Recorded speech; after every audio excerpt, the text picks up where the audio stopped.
All right, folks, welcome back to PrepperNow.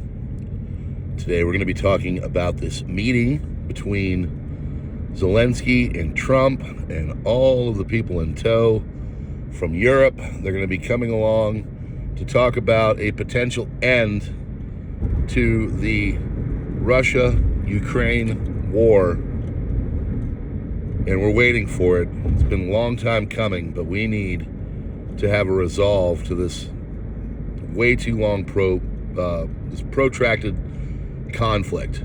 Here we go. PrepperNow is now being sponsored by Augusta Precious Metals. They're a member of the Better Business Bureau, and you can check them out online at AugustaPreciousMetals.com, and a great place to consider putting your retirement if you want to put it into a gold or silver IRA.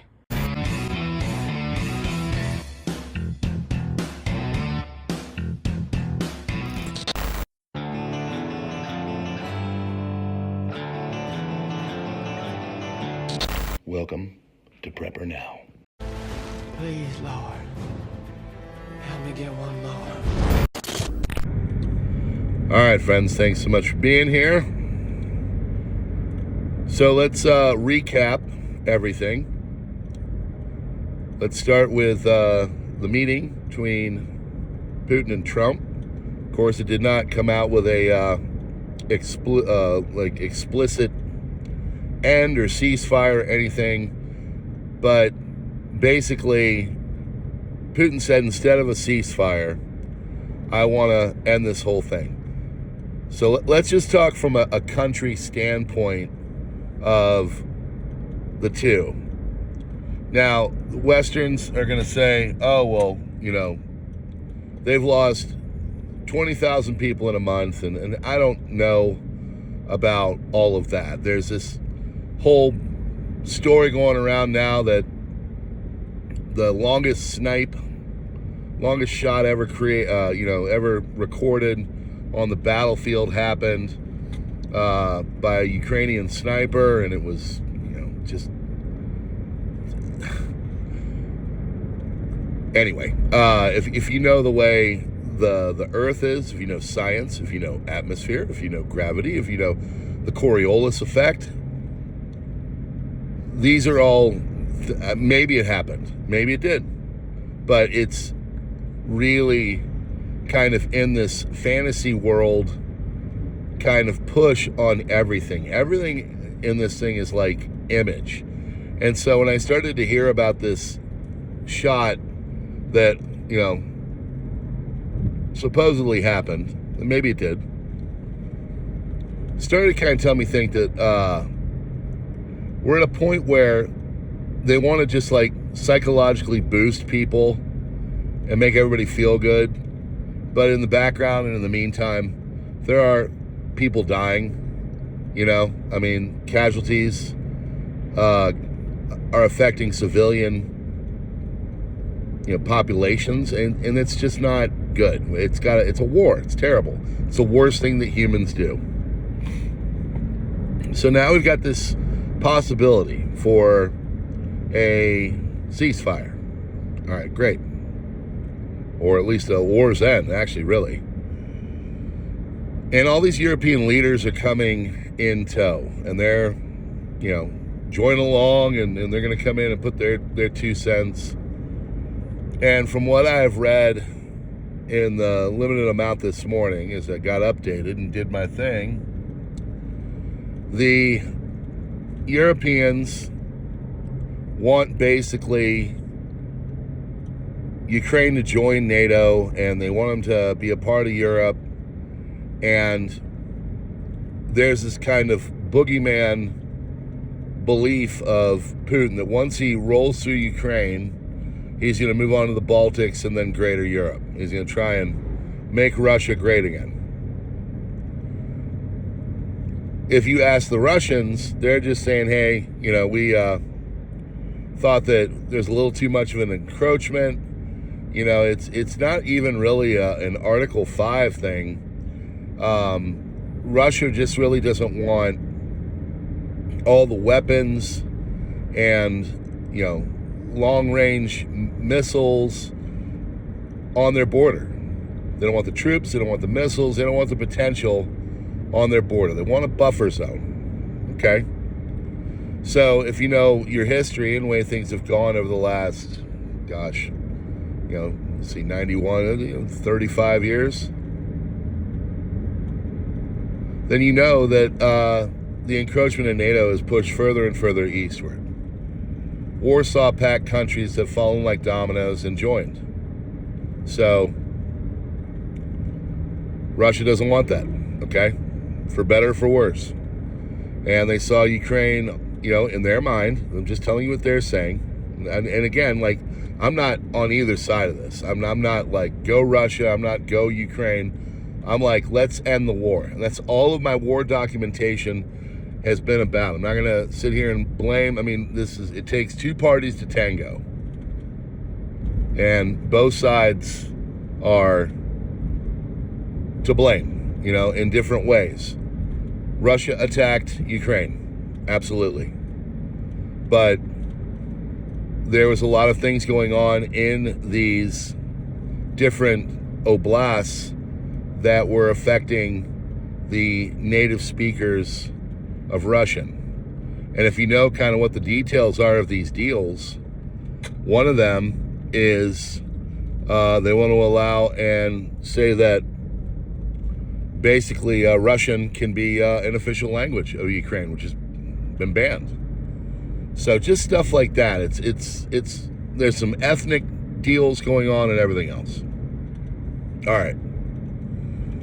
Well, now we're at the precipice of a deal. We're as close as we've been since basically April of 2022.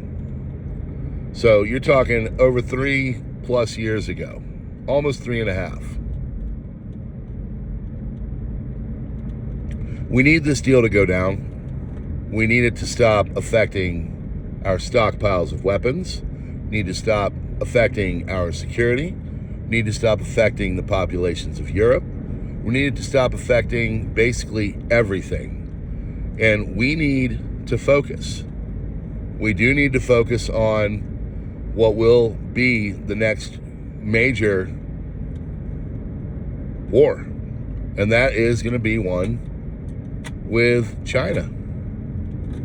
That's the war. Russia and China have always, they've never been natural friends. They've always been enemies in one way or another. China's got 1.4 billion people, something like that. Maybe less, maybe more, I don't know. But a lot of people. And Russia's got multiple time zones and a lot of area up there. And Russia isn't stupid. They know. So it seems that like there is a wedge trying to be drawn between Russia and China. And that is a good thing. We want a wedge between Russia and China as America, America. Or at least the Americans. That's what they want. So we can focus on Asia. We can focus on, all the different issues going on there. China is doing, this kind of slow consumption of everything around in the South China Sea.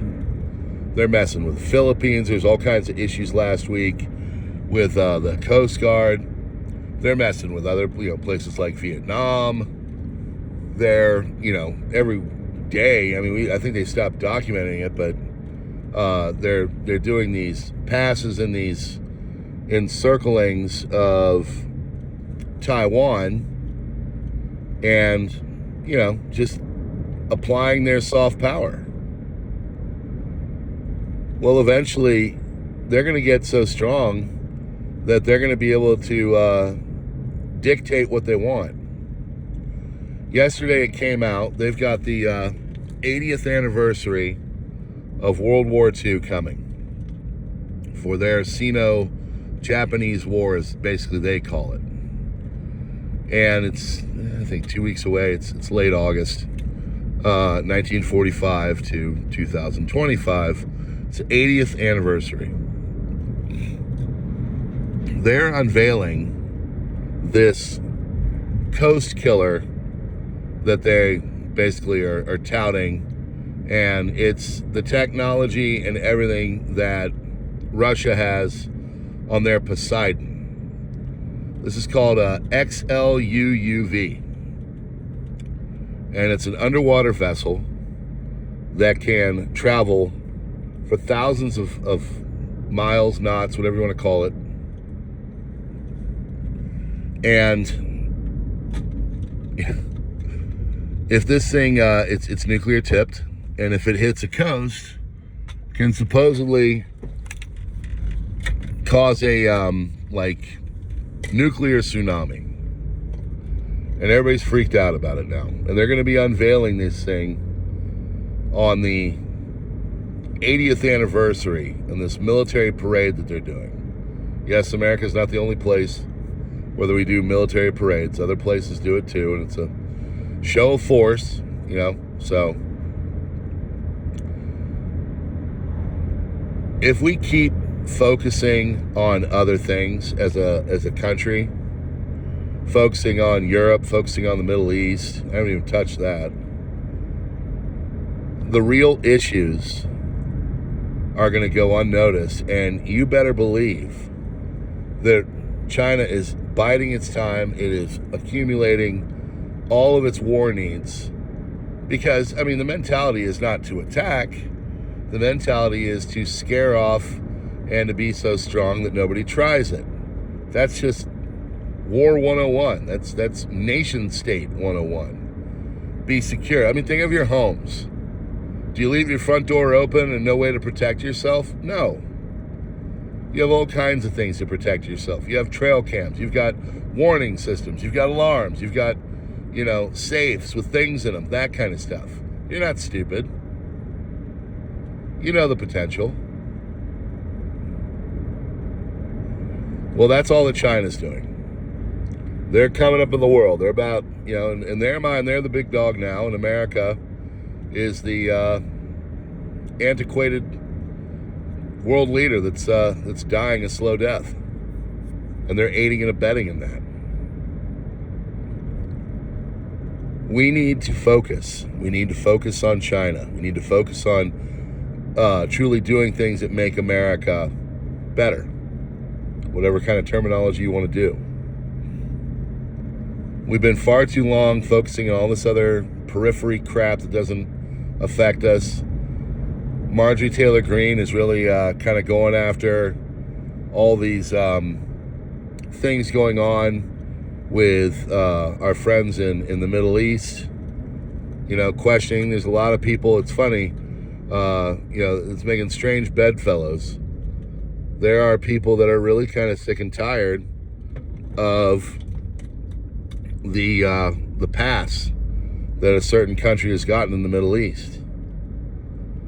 And they're starting to call them out on it for all kinds of reasons, for actions that are going on, and for, well, gosh, you know, the guy that just got busted in Las Vegas.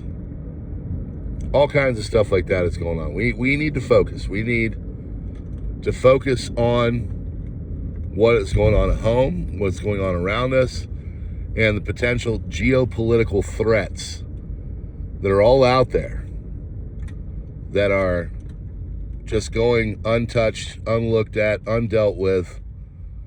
And, you know, we're just doing our thing, just being, you know, in the quagmire that is the Middle East, and, you know, going and sending all of our weapon systems to, you know, a black hole in Eastern Europe. That's got to stop. And honestly, folks, the big countries, the countries that are really hindering us in all of that, are just nations that have for a long time rode off of our backs, taken our resources and everything, and it really hasn't benefited us. So we need to get these benefits back. We need to get this stuff back. All right, well, hey, welcome back to the drive-in talks. So, appreciate you being here. We're brought to you by Augusta Precious Metals. If you guys could check out that link. IRA, you want it in gold and silver, physical, they hold on to it in a vault. You sign up, they protect it. Then when you retire, you get it. It's a pretty good deal. Gab, Minds, X, Twitter, Truth, all that's coming too. Subscribestar and Locals, I posted a bunch. I did a video yesterday on Subscribestar about the red heifer. Check that one out. Or at least I put it up there about it. All right, folks. God bless you all. I appreciate you. And we're going to keep going with all the intel and the talks and everything. And you guys just keep sitting in the background, prepping and getting ready for some tough times. Because it's coming. Unless things vastly change, we're going to have some tough times. All right. See you on the next one.